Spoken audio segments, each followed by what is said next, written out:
Olá a todos e espero que esse vídeo alcance você e sua família em paz e saúde.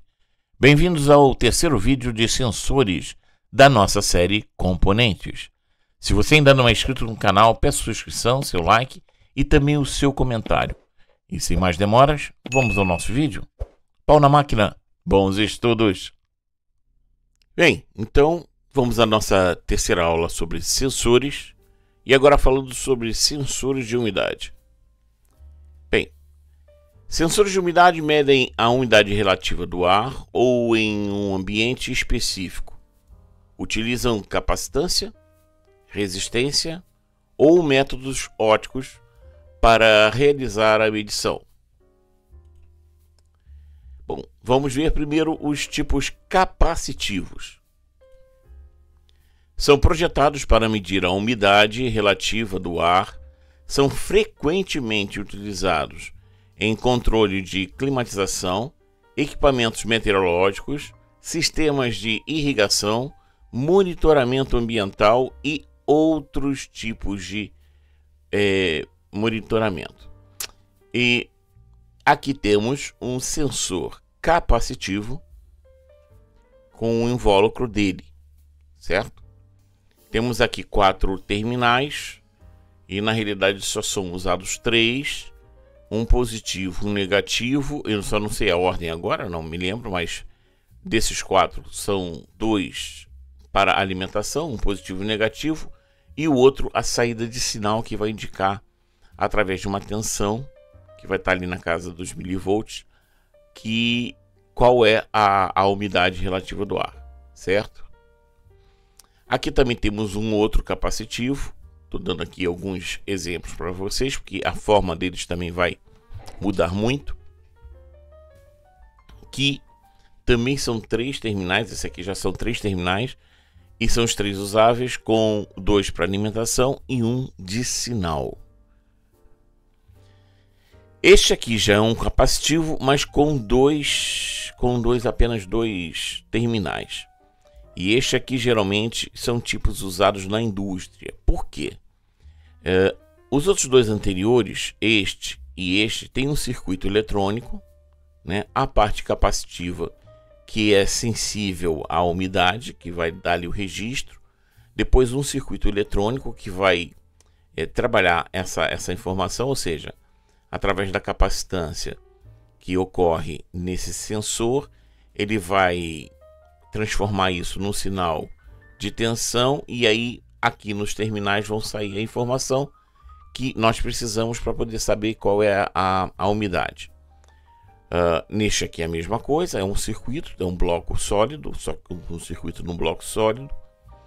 E neste não, neste é o capacitor em si. Então na realidade isso aqui é um capacitor variável conforme a umidade. Então por que eles fazem esse sensor na área da indústria? Bem, por um simples motivo, eles são mais precisos. Então quando eu preciso ter um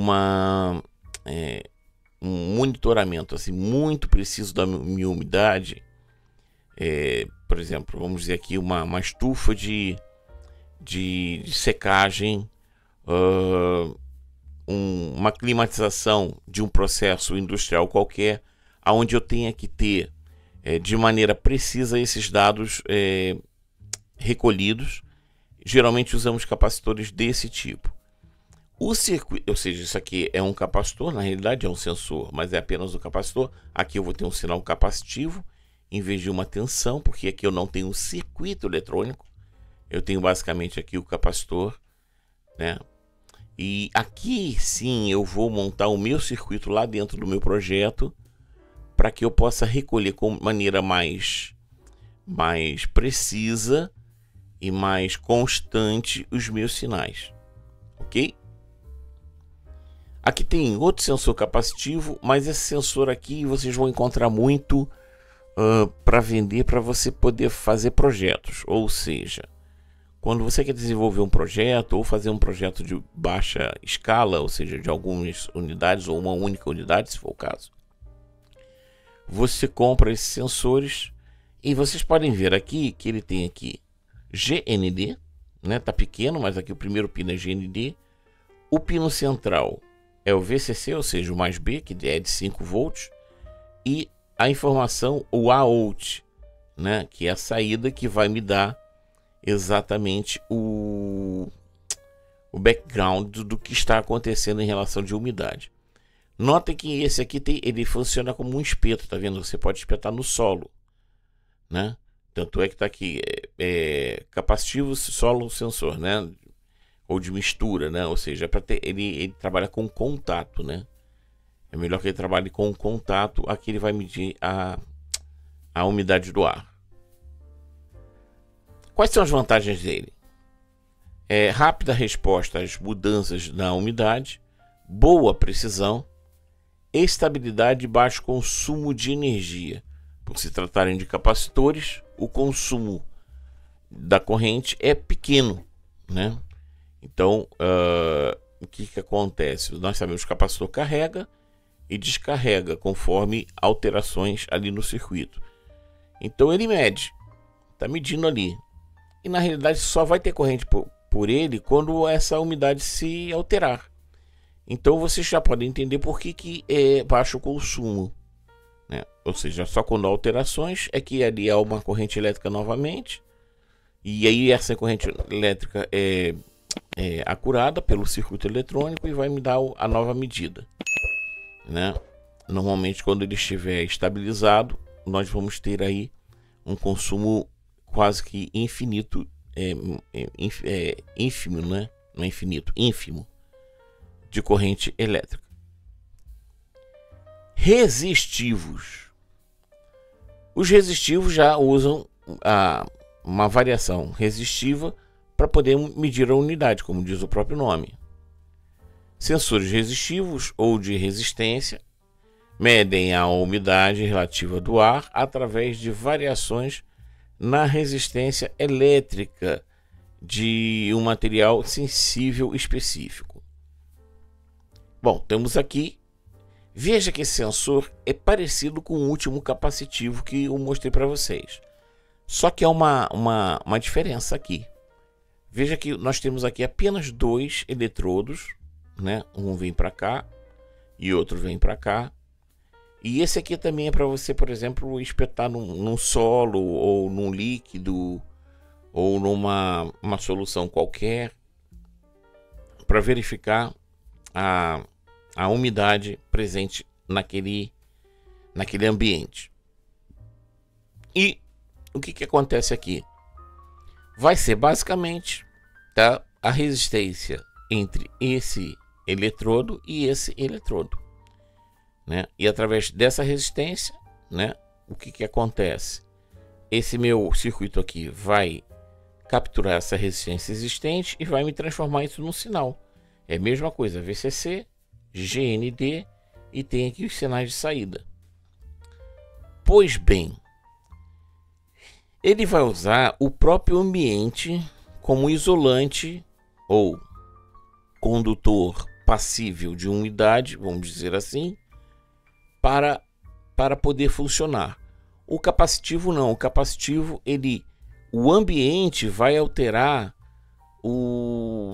como é que eu vou dizer aqui? Vai alterar, o material dielétrico dele é fixo, só que o material dielétrico, vou voltar aqui onde a gente estudou capacitores, é aquilo que vai entre os 2 eletrodos, vamos dizer, os 2 terminais do capacitor.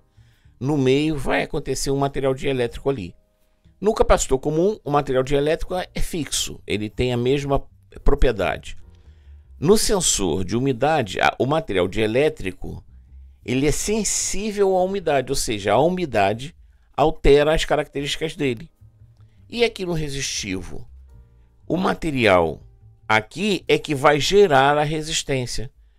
Por isso é que ele tem esses eletrodos expostos. Vocês lembram do capacitor capacitivo? Vamos lá, voltar no capacitivo. Ele está aqui. Essa foto a gente não consegue ver muito bem, mas aqui também tem eletrodos, tá? Só que eles são separados e ele aqui é construído aqui como uma resina, uma pintura, um verniz que é sensível, ok, à umidade. E aí, através desse material que está aqui pintado, né, é que ele vai fazer essa mudança de capacitância entre os dois eletrodos, né? Já no resistivo é o próprio ambiente que ele vai medir, certo? Aqui temos o outro. Vejamos aqui que ele é mais simples, tá vendo? Olha aqui o que ele tem. Ele é transistorizado. E o que temos aqui? Um eletrodo, tá vendo? Que vem aqui nesse transistor, que vai me excitar essa base através de uma corrente elétrica excitada aqui pelo meu positivo e negativo aqui, tá vendo? Um pequeno circuito simples, apenas com capacitores de resistências, tá? E quando essa corrente passar daqui para cá, vai me excitar esse transistor e vai me fazer sair um sinal aqui de tensão qualquer. E esse sinal de tensão que vai me indicar a umidade aqui. Como já se sabe o ganho desse transistor, como já se sabe a corrente que vai entrar aqui, a tensão que vai entrar. Então, quando sai aqui o meu circuito, que vai fazer a medição disso, já vai me saber a umidade. Isso aqui não é tão preciso quanto o capacitivo, ok? Mas já me dá uma umidade aproximada. Olha aqui só que esse aqui não tem o circuito aqui enfiado, tem o eletrodo enfiado aqui uma brita de terra, né? Num pedaço de terra. Isso pode ser um vaso com plantas, um jardim, uma plantação, né? Que vai me dar ali a umidade do solo, né? E vai trazer essa informação. E essa informação vai ser usada, talvez, para acionar um sistema de irrigação, ou até mesmo para acionar uma climatização de uma estufa, para poder manter a umidade do solo e outras informações assim, que ele vai me fornecer. Temos também nesse tipo, vocês também veem que é o mesmo princípio dos eletrodos, que um não tem contato com o outro, mas vai me oferecer uma resistência, né? Mais outro tipo, tá vendo que esse aqui já não são para ser colocados no solo propriamente dito, né? É para medir umidade em outras situações, né? Esse aqui até aciona um relé, tá vendo? Esse aqui já é um circuito completo. Isso deve ser para acionar uma bombinha ou acionar uma ventilação, né? Acionar uma abertura de uma porta para ventilar, alguma coisa assim, conforme a umidade naquele ambiente, tá vendo? Ó?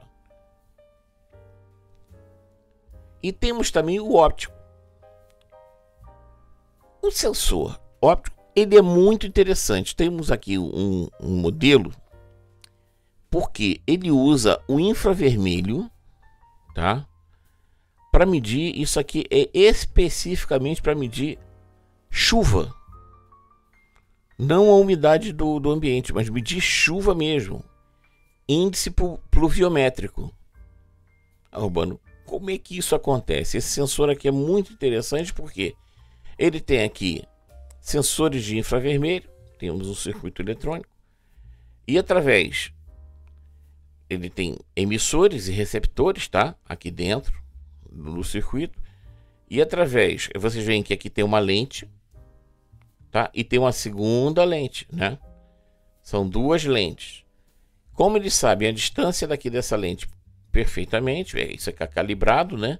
E como sabe aqui o ângulo dessa lente, o que acontece? Conforme as gotas batem aqui, eles medem, né, o tamanho da gota. É assim mesmo. Isso dá um índice lá para os sensores e também a quantidade.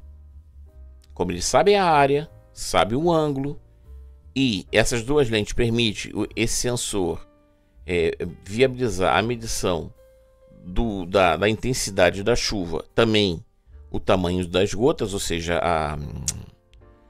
como é que se fala? A intensidade, é isso mesmo. Não só a quantidade de chuva, ou seja, a quantidade de pingos, né, como a intensidade dos pingos. E com essa informação, ele vai dar o índice pluviométrico, ou seja, quantos milímetros de chuva choveu durante um determinado período, né? Então, e esses sensores são caros, tá? Esses sensores aqui, se eu não me engano, um sensorzinho desse aqui não custa menos de 200, 300 dólares. Um sensor desse. São usados em estações de meteorológicas, tá? Esse é um exemplo de sensor óptico. Então, vamos ver agora os sensores de gás. Detectam gases específicos no ar, sendo comuns em sistemas de segurança, detecção de vazamentos e controle ambiental. Existem várias tecnologias usadas em sensores de gás, incluindo, vamos então começar pelos eletroquímicos. Utilizam reações químicas que geram corrente elétrica em resposta à presença de um gás específico, me desculpem. Então temos aqui a utilização de reações químicas, ou seja, esses sensores dentro deles vão ter químicos diferentes. Esse vai ser um sensor específico para um gás, tá? São sensores que são usados unicamente para aquele tipo de gás, né? Por exemplo, temos aqui vários sensores diferentes. Vocês veem que eles têm aqui um rótulo diferente. Aqui temos o dióxido de enxofre, né? SO2, temos aqui o dióxido de nitrogênio, o CO aqui, o monóxido de carbono, né?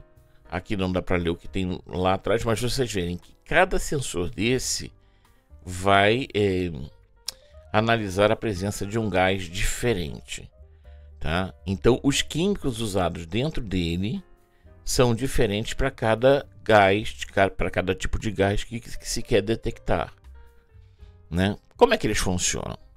Tá? Aqui ele tem uma parte interna, isso aqui está um pouquinho alongado, tá? Nós temos aqui um circuito eletrônico, tá? Onde nós temos aqui a entrada dos gases, né? É a parte porosa aqui, feita de um material poroso, né? Que deixa o gás entrar por aqui, ou seja, ele tem filamentos que deixam o ar passar, né? A parte gasosa passar. Aqui nós temos um outro filtro, isso aqui, mas veja que aqui em volta nós temos um anel e aqui em cima temos outro anel, são dois eletrodos, tá? E aqui você tem um metal, geralmente é feito com um químico metálico ou um químico sólido, tá? Tem que ser um químico sólido e que seja condutor de eletricidade. Outra característica é que ele pode ser não puro, mas dopado apenas, né? Ou seja, misturado com outros químicos, né? E ele aqui é o nosso eletrodo de referência, ou seja, esse ambiente entre esses dois eletrodos e esse eletrodo de referência, ou seja, aqui é um metal específico e aqui é outro, tá? Vai me gerar aqui um ambiente, uma resposta elétrica. Quando há a presença do gás que ele está preparado para detectar, essa referência vai mudar e esse circuito aqui vai me gerar um sinal elétrico que vai me dizer ao meu processador, ao meu circuito eletrônico que está a receber esse sinal, que aquele gás está presente e não somente presente. Vai dizer que aquele gás está presente na concentração X ou Y ou Z, certo?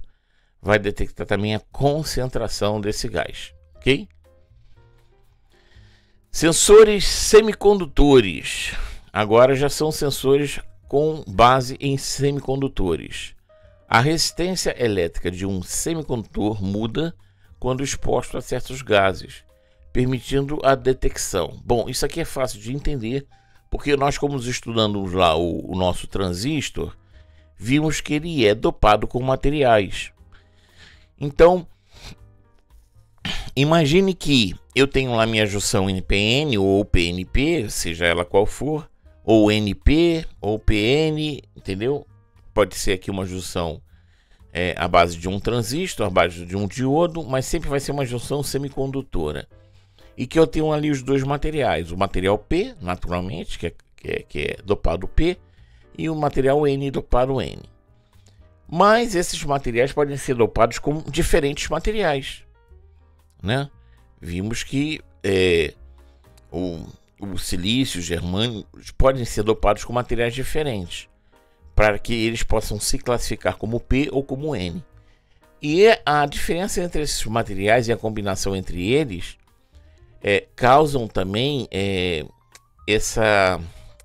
quando expostos ao ar, né, ao gás, quando expostos ao ambiente, vão reagir, né, com mudanças na resistência interna desse semicondutor, conforme essa dopagem.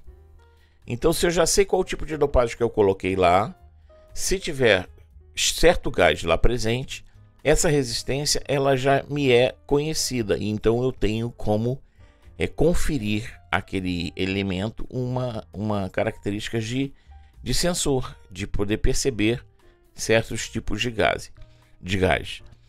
Bom, a diferença é que esse aqui, normalmente, os semicondutores, nós vamos reparar que eles geralmente podem detectar um gás específico ou até mesmo um grupo de gases, tá? Por exemplo, aqui nós temos um sensor que ele é baseado em semicondutores.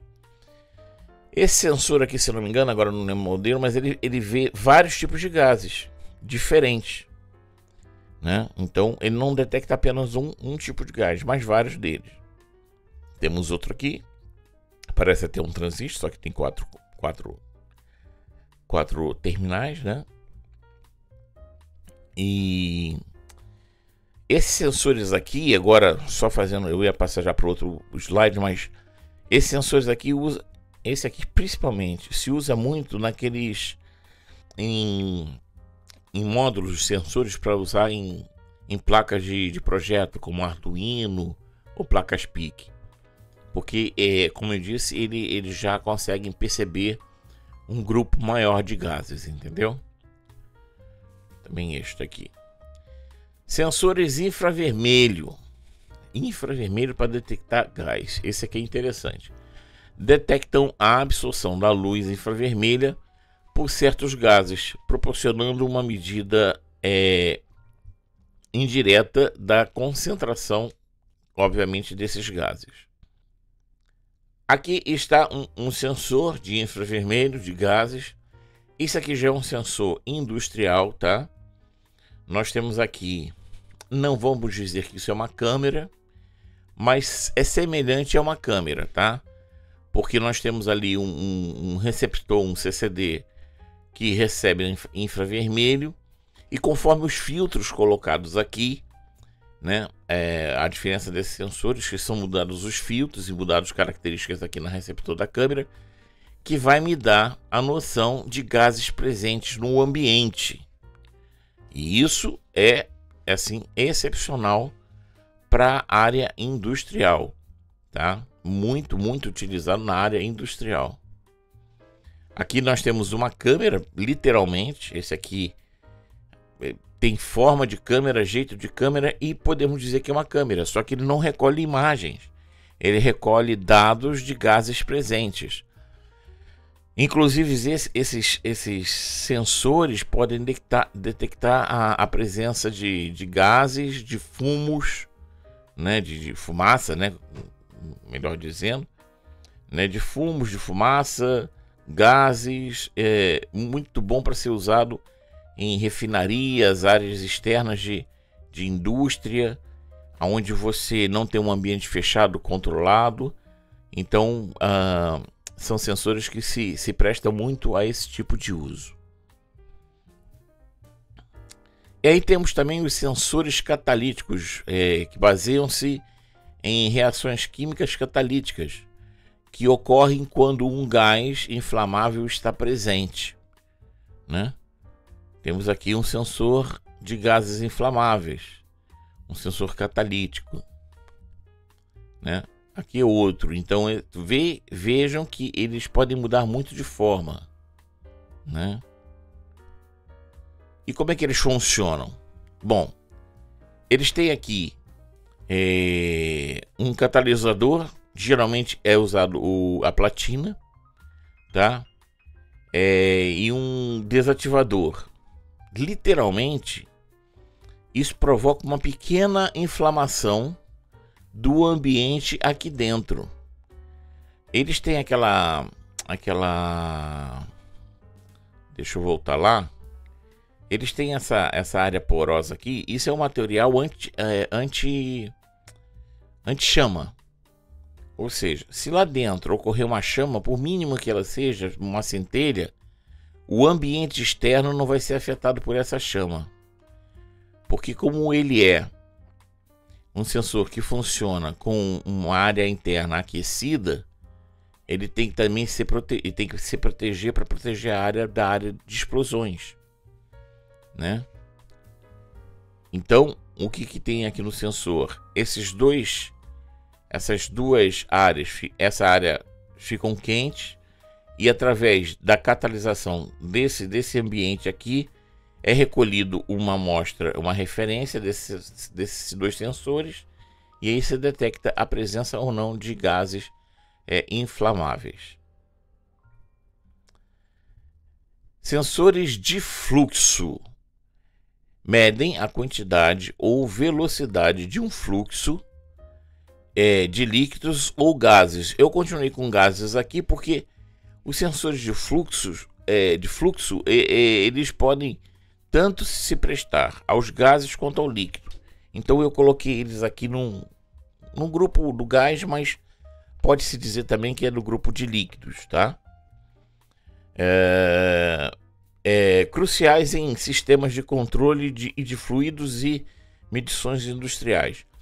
Ora, principalmente em áreas em onde você tem produções de gases ou líquidos em produção automática, como refinarias e outros, até mesmo na indústria de alimentos, esses sensores são muito utilizados.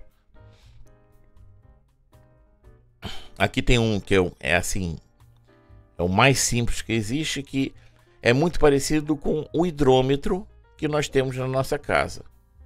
Só que em vez de aparecer aqui um númerozinho dizendo, olha, foram tantos metros cúbicos de água utilizados, né, que passou por esse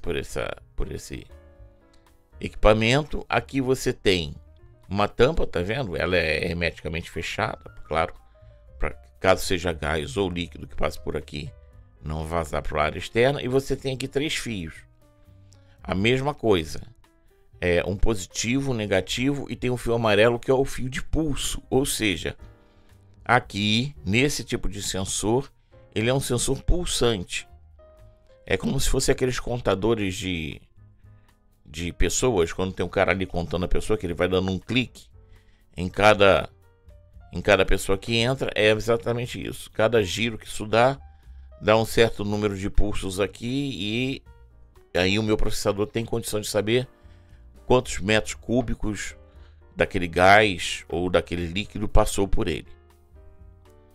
Temos aqui um outro, já da área industrial, já mais assim robusto, né? E veja que ele tem até aqui um display, um ajuste, né? Para que se possa ver no próprio local. Ou seja, ele aqui já tem tudo. Ele tem o sensor, tem o microprocessador, tem tudo. Tem aqui a área de comunicação dele, é bem mais complexo. Sensores de campo magnético detectam campos magnéticos, sendo essenciais em bússolas eletrônicas, detecção de metais e em aplicações industriais. Ora, campos magnéticos são essenciais na automação. Esse eu acho que é um dos sensores mais utilizados em qualquer área da automação. São os sensores magnéticos, tá? E nós já vamos ver aqui. Aqui nós temos um sensor Hall, e esse sensor aqui ele é encapsulado, parece um transistor. Ele está bem ampliado aqui, tá, gente? Isso é bem pequenino. tá? Apesar de ser é do tamanho ali de um transistor BC, mas ele é até mais estreito, né? Mais fininho. Aonde se usa o sensor Hall? O sensor Hall se usa em muita coisa. Você usa em motores brushless, que são motores sem escova. Você usa em áreas em que você quer, por exemplo, aceleradores de carros elétricos usam esse sensor. O seu carro a gasolina, né, a maioria usam sensores resistivos. O carro a gasolina, né? Por exemplo, você fala ali, o meu carro tem acelerador eletrônico, né? O que acontece? O sensor mesmo, lá no pedal do seu carro, desse acelerador eletrônico, é um resistor, é um potenciômetro na realidade. Mas eles dão defeito com uma certa facilidade. E para que eles sejam mais fiáveis, né, sejam mais duradouros, eles têm que ter toda uma construção bem reforçada e tem borracha para não entrar poeira, e materiais.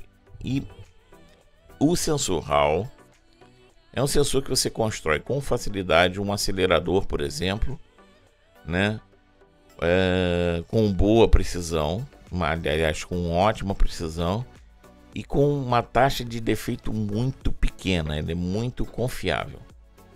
Urbano, por que a indústria automotiva não usa ele então? Uma boa pergunta, eu não sei. É uma coisa que eu não sei dizer para vocês. Eu sempre me questionei isso. Se alguém souber aí, coloca nos comentários, porque eu não sei. Por que os automóveis a combustão preferem os aceleradores eletrônicos com sensores resistivos, ou seja, com potenciômetros, e os carros elétricos usam sensores magnéticos? Bom, eu vou te dizer as vantagens do magnético. O magnético não dá defeito de progressão, ou seja, quando você está acelerando o seu carro, ele tem toda uma escala de progressão, desde pisar devagarinho no acelerador até quando você pisa fundo. Ele tem que progredir linearmente. O sensor Hall proporciona isso muito bem. E não dá degraus, né? Como geralmente quando os sensores de resistivos dão. Outra coisa, eles são fiáveis ao longo de muitos anos, ou seja, eles não alteram, não tem alteração. Coisa que os resistivos têm a tendência de causarem alterações conforme os anos passam, né?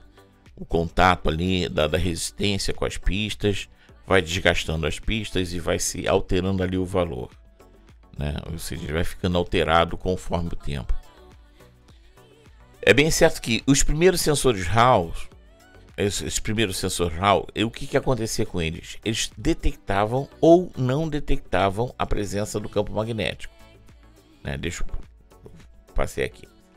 Detectavam ou não, ou seja, você tinha um sinal aqui, você tem aqui um sinal de entrada de alimentação e tinha um pino de saída. E o pino de saída ia te informar uma coisa: ou existe um campo magnético ou não existe um campo magnético. Mas isso foram os primeiros, isso há muitos e muitos anos atrás. Hoje os sensores Hall já são muito mais sofisticados. Eles podem te indicar se aquele campo magnético hoje em dia pode, claro, conforme o modelo, tá? Você vai ter que ver na folha de dados do sensor Hall para ver a que ele se presta, tá? Mas existem hoje sensores Hall que podem identificar se aquele campo é um campo norte ou se ele é um campo sul, né? Que pode identificar a intensidade do campo, ou seja, o sinal que está aqui não vai ser 0 ou 1.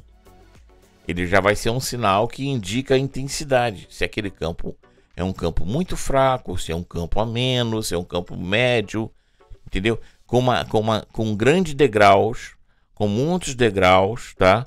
Com muita resolução, vamos dizer que a palavra certa é resolução, ele consegue te dizer qual é a intensidade daquele campo, né?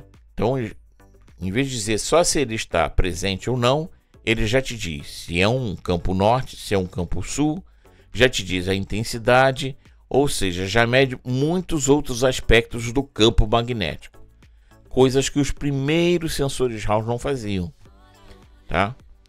Então, hoje em dia, você vai cada vez mais encontrar esse tipo de sensor em tudo quanto é lugar, em automações, dentro dos motores, né? Nos comandos de variação, né? Ou como aceleradores, como freios até, como a abertura de portas, sensores de presença de esteira. Quando a esteira está se movimentando, você pode colocar ali ímãs na esteira para dizer qual parte da esteira está passando em frente àquele sensor, para poder identificar uma posição correta de uma esteira. Ou seja, são N aplicações para o sensor Hall. Aqui temos outros sensores magnéticos, e esses aqui vocês veem que eles são mais de posicionamento, eles funcionam mais com a questão do posicionamento, mas também existem sensores desses que são industriais, que também, como os sensores Hall, podem indicar também a polarização, ou seja, o polo do campo magnético, se é um polo norte, se é um polo sul, e também a intensidade, tá ok? Não somente a presença ou não de um campo magnético. E terminamos aqui, e eu vou terminar esse vídeo dizendo que nós não vimos todos os tipos de sensores, né? Se a gente, mesmo andando rápido como eu andei, vendo os sensores de maneira bem resumida, não vimos tudo, tá? Então, para vocês verem qual é a grande variedade de sensores que nós temos na eletrônica, né? Então, espero que esse vídeo tenha alcançado você e sua família em paz e saúde, e nos vemos já no próximo vídeo. Até lá, bons estudos!